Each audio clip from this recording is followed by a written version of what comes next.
This episode is sponsored by the Soul of Business Experience, a leadership community with curated resources for entrepreneurs, solopreneurs, and anyone intent on developing their leadership impact and supercharging their careers. For more information, check the podcast webpage or show notes. Hello, and welcome to another episode of The Soul of Business with Blaine Bartlett. I am your host, Blaine Bartlett. I've been doing a couple of episodes lately on AI, and I've been fortunate enough to have some fascinating guests that have kind of illuminated some different things that I think, based on response from the listeners, have been very well received. And I'm going to continue on that theme here. My guest today, Fern Halper, is the founder of the AI Foundation Group. But when her name came across my email as an invitation to have her on the show, the thing that got my attention first was that she had been the lead analyst at Bell Laboratories. And for those of you that may be familiar with Bell Laboratories, it goes back quite a ways. I did a lot of consulting with Bell Laboratories in the day, and she and I actually overlapped a little bit here because a lot of the work I did was after the divestiture process that broke apart the AT&T system. And so she's got she's got chops, I guess is the easiest way that I want to say that. What's fascinating is she started out as an oceanographer, and where she's at today is the work that she's doing right now in AI. She's got a lot of notoriety, a lot of credibility. She's been recognized as a top 10 thought leader in AI governance, and is known as one of the top 50 women thought leaders, analysts, and influencers on AI. Fern is the real deal, and I am very honored to have her as a guest. Look very forward to this conversation. So, Fern, welcome to the show. Thank you so much, Blaine. I'm happy to be here. You've got a book that is just launched. It's called Data Makes the World Go Round, the data, tech, and trust behind AI success. And I do want to talk about that book, because I think it'll inform a question that I'm going to ask right now, which is basically referencing the title of this podcast, which is The Soul of Business. And we were talking a little bit in quote unquote, the green room before we went live with this. And the idea of agentic AI, just in part here, doing all kinds of stuff there, where's the soul in that? It's almost, it's autonomous in one sense. And, what's it linked to? What's the vivifying feature that actually can connect to, and I mean connect truly in a human sense, connect to what it is that we're about and what it is that we're attempting to do as a species and as a life form on this planet and as a business.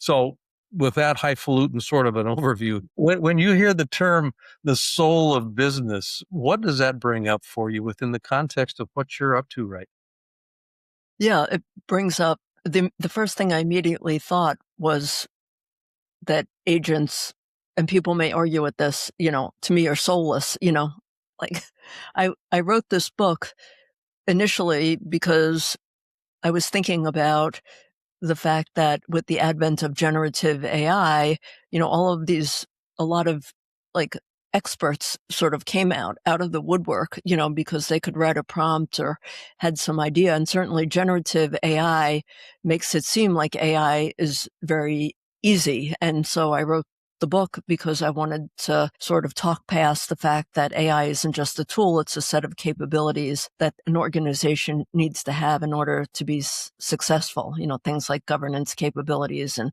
data foundations and skills and all of that. And as I think about sort of the waves of AI, and I was involved, as you mentioned, Bell Labs, I was in one of the waves of the 90s, I guess you'd call it the data mining wave. Remember, people were trying to determine what's data mining really, and this was sort of right after expert systems and whatnot, but I was using some of the early machine learning algorithms that were coming out of universities, et cetera, to analyze AT&T's data. So to me, I think of that data mining wave, and then there was sort of the big data wave in the 2010s, that was about big data, but why was big data important? It was to support analytics and AI, so that was a wave. And now we're in this generative wave and this agentic wave, and it just sort of floors me. I like technology. I mean, that's why I do it. But with the agents, I just immediately thought soulless, like they're soulless, and that organizations are viewing these agents as, I just heard, I was at a conference earlier this week, and people were talking about, I'm viewing my agents as interns. Other people were saying, I'm viewing my agents as team members, and I just sort of got a sinking feeling, in me to some degree, because I started thinking about, what does this mean for the future of business and the people in business, right? So, and everyone, they have a nice way of saying it. It's going to redesign, our jobs will be redesigned or whatever. And, but you think about, how are they actually going to be redesigned? And everyone talks about human in the loop. And so, you know, at least they're saying humans should be in the loop, but really, what does that look like for humans to be in the loop? So I've been thinking a lot about that, and my mind is taking me down dark paths, when it comes to that. And I'm, as I said, I've been doing AI for 30 years. So, and I'm not trying to be a naysayer at all. I just think it all needs to be like looked at and governed and questioned and, looked at responsibly, I guess is what I'm thinking. Well, the anthropomorphizing of agents is, I think, problematic in the sense that we begin to artificially assign sentience, if you will, much before it's appropriate, if it ever becomes appropriate. The idea of redesigning work. I mean, Amazon just, I think recently laid off 30,000 people. I mean, we are entering and you talk about waves. Typically, organizations would lay people off incrementally to avoid disruption to the organization itself. Because literally there's two TSR questions that I think, terminal stay resident questions that exist in people's minds when they're working in organizations. Who am I and where do I belong? And if those relational questions aren't sufficiently answered in a meaningful way, it gets real screwy real quick. And these agents don't have those questions. Who am I and where do I belong? Because, and the problem from my perspective on that is, who am I, where do I belong, has to do with a sense of belonging, which is a curated experience of a future state. I belong to this because this future is valued and valuable. And yeah, in the context, there's a field of philosophy called axiology, which has to do with essentially the nature of values. The nature of value and values. What's something worth? The ethics and morality of value. So from your perspective, I would be curious, do you touch on, I'm not saying that you would have axiology necessarily in the book, but do you touch on this sense of meaning that begins to be divorced from participating in an organization as a consequence of having autonomous agents out there doing all kinds of different things? Yeah, I touch on it a little, but I've been thinking about it even more since the book was published, and thinking about, like in the book, I talk about, the psychology behind getting people to adopt AI and generative AI, agentic AI, and the sort of what's in it for me. And I talk to some psychologists, that are talk about, how people bring their baggage, to work, and what you need to be thinking about in terms of change. So I address the whole change management thing in the book.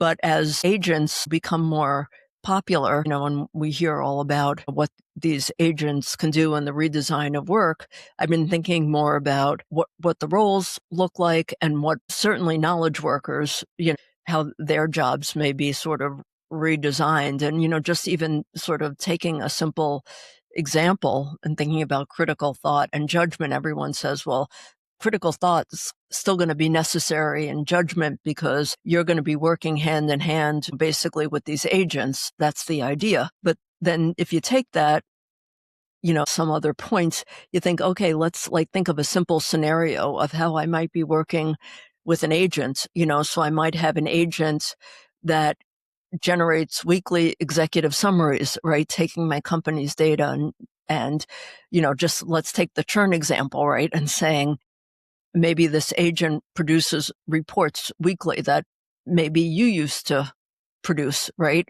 And it says customer churn decreased by 12%. And then it's typically might include charts, narratives, recommendations, that sort of thing. And then your job then becomes to check what, this agent produced, or maybe it's a set of agents if it's more complicated, but you're looking at, is the data source correct? Is the metric definition consistent? Did it compare the right time periods? Are there hallucinated claims, in this? When you're looking at the report, you're not necessarily starting from zero in terms of your critical thinking. You're basically reacting to something that looks plausible. So cognitively, your thinking has shifted in some ways from what's true to does it look reasonable? And I think that's a big shift. And there's certainly been studies out there that talk about automation bias and human judgment, and how humans often tend to go along with what's put in front of them.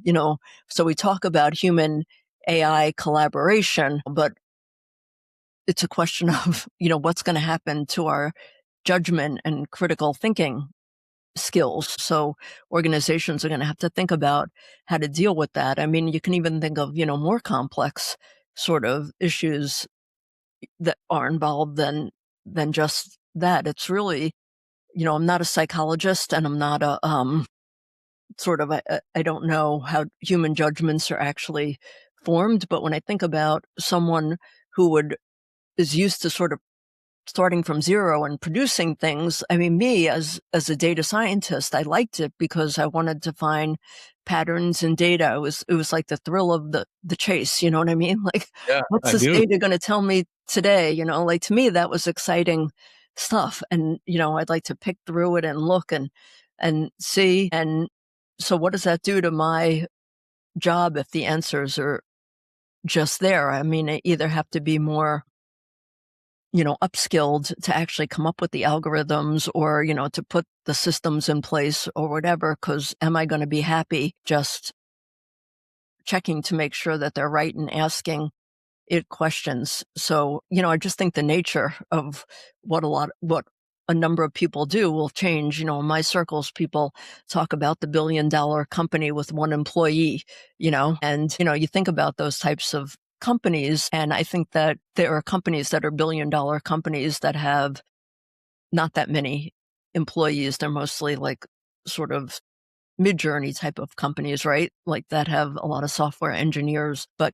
big enterprises aren't necessarily like that. They have lots of people that do lots of different things. So it's just interesting to think about what that future is going to look like, and how soulful or soulless, it's going to be, and where are people going to get the, satisfaction, in those types of environments. And so it's a very interesting time, I think, as people start to think about this. And it's just interesting to hear leaders of companies say, well, of course the human has to be in the loop. As I was saying before, the human and the AI will collaborate. And that's true to a certain extent, but it's I don't know what your thoughts are on that. It's just interesting to.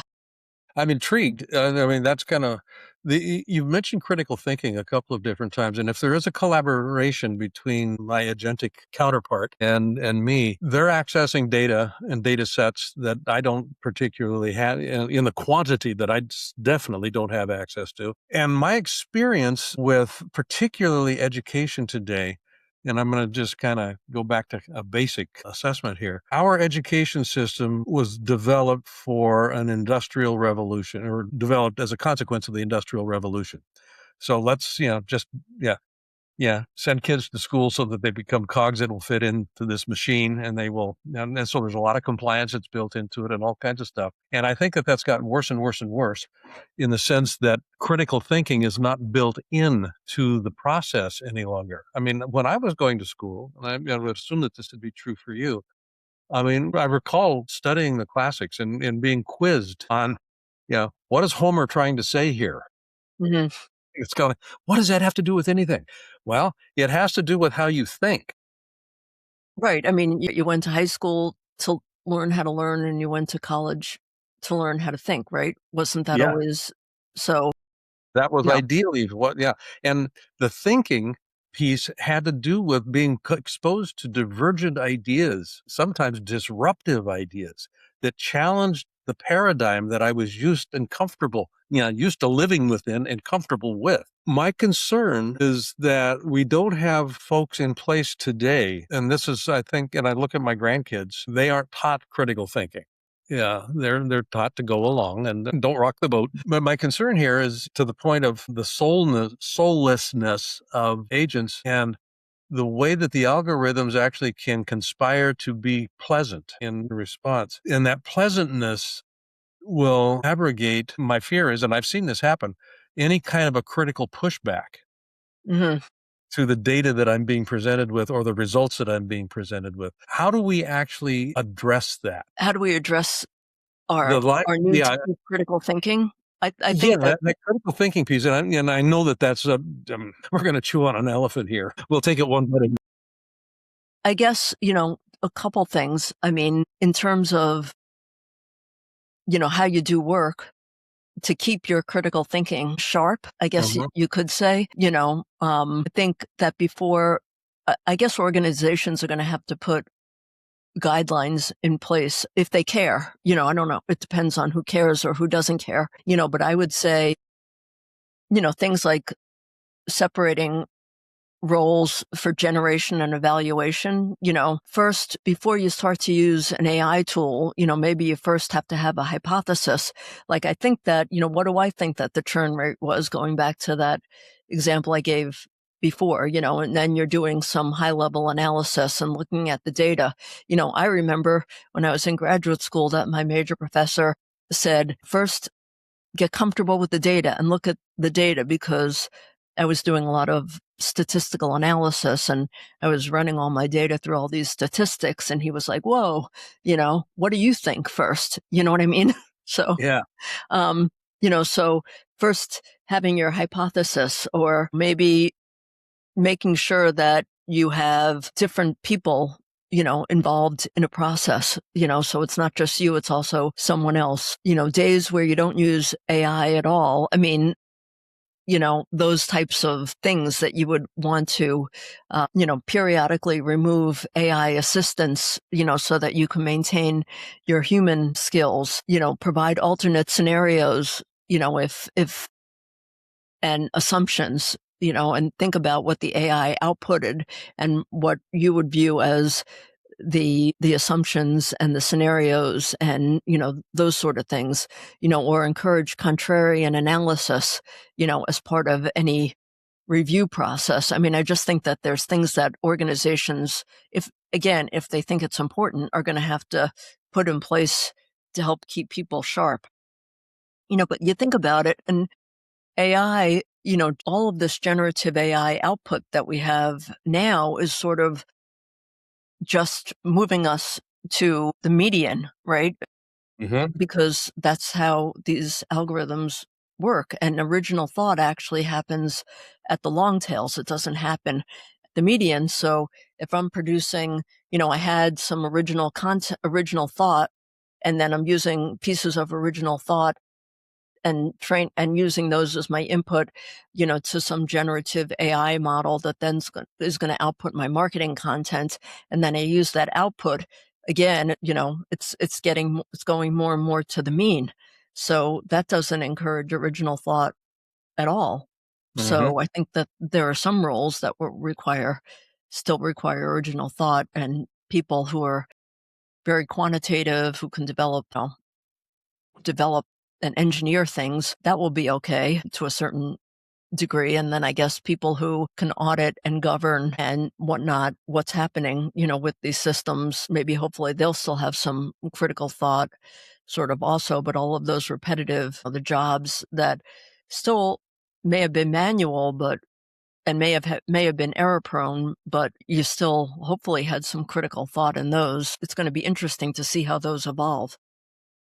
Yeah. That evolutionary trend, I think, is going to be informed in large part by the amount of trust that people have in the system, not just an agent, but the system of agents. And again, we were talking before we went live with this, both OpenAI and Google, Gemini, remove guardrails, ethical guardrails. I mean, that's a broad generalized statement here. Anthropic kept guardrails in place with their agents. Where does ethics come into play here?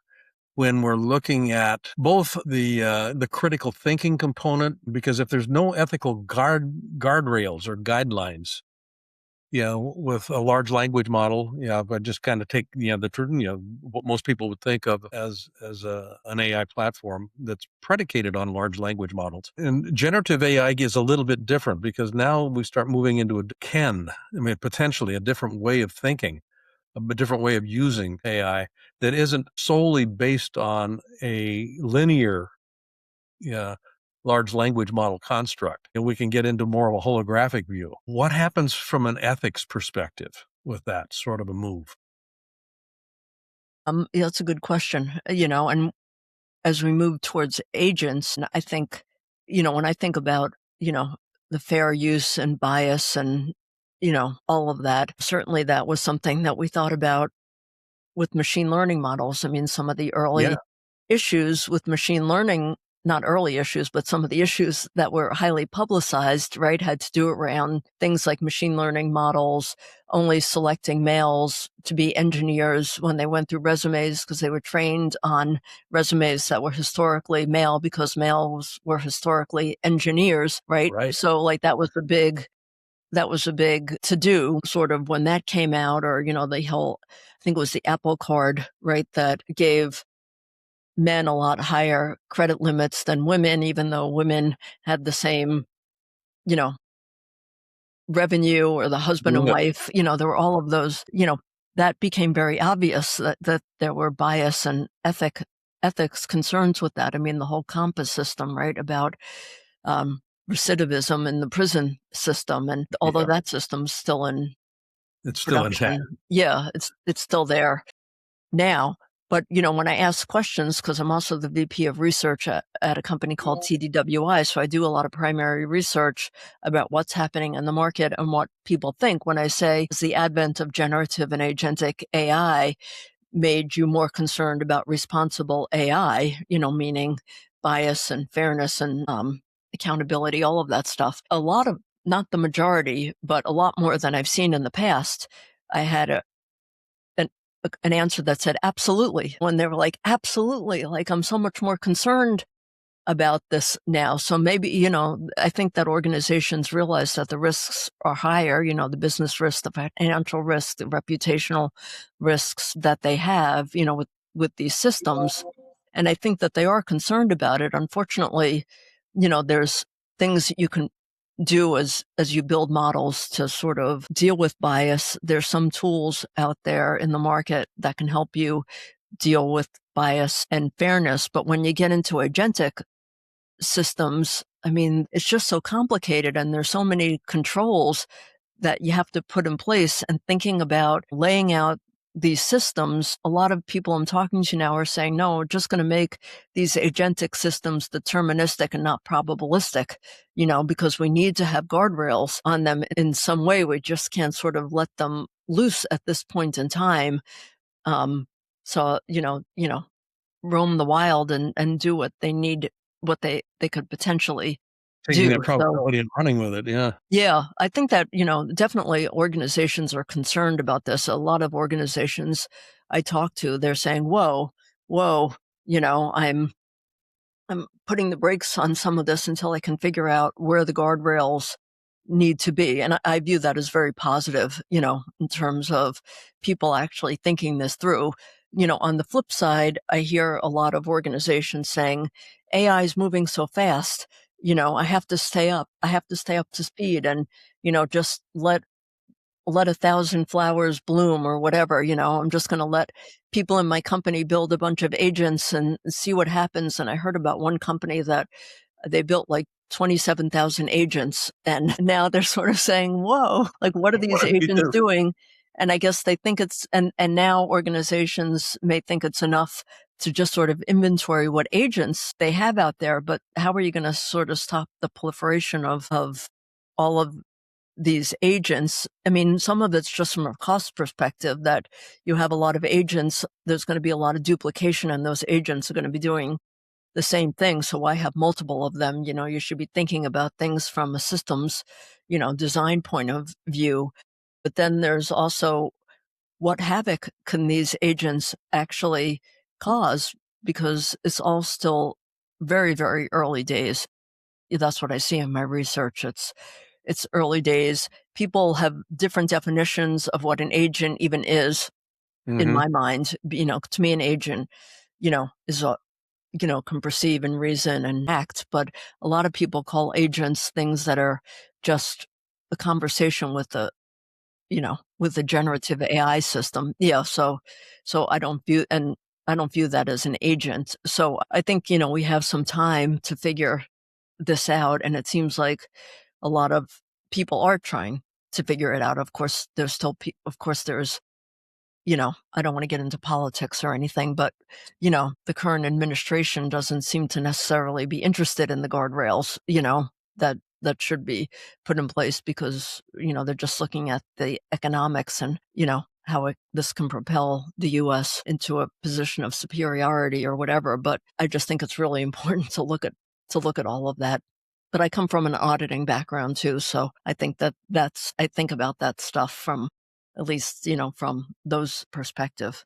I think that perspective, is absolutely crucial to be able to mitigate some unseen consequences if we're not paying attention. You made the comment about living in interesting times. I mean, the old Chinese curse, may you live in interesting times. Yeah, yeah. That's true. Your book, again, the title here is Data Makes the World Go Round, the Data, Tech, and Trust Behind AI Success.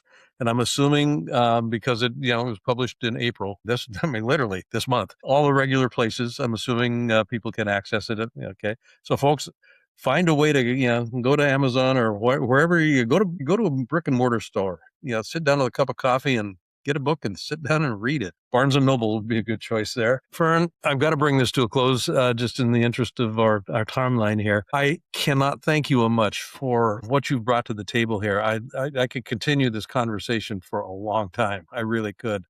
I'm just fascinated by this. You just bring such a wealth of information and knowledge and experience in history to this conversation and concern. And I genuinely appreciate that.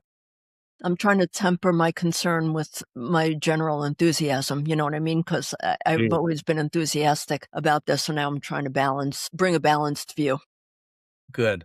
Where can people get in touch with you if they've got questions or if they'd like to get some additional information about the book, about or the work that you're up to, or about the AI Foundation Group, just in general?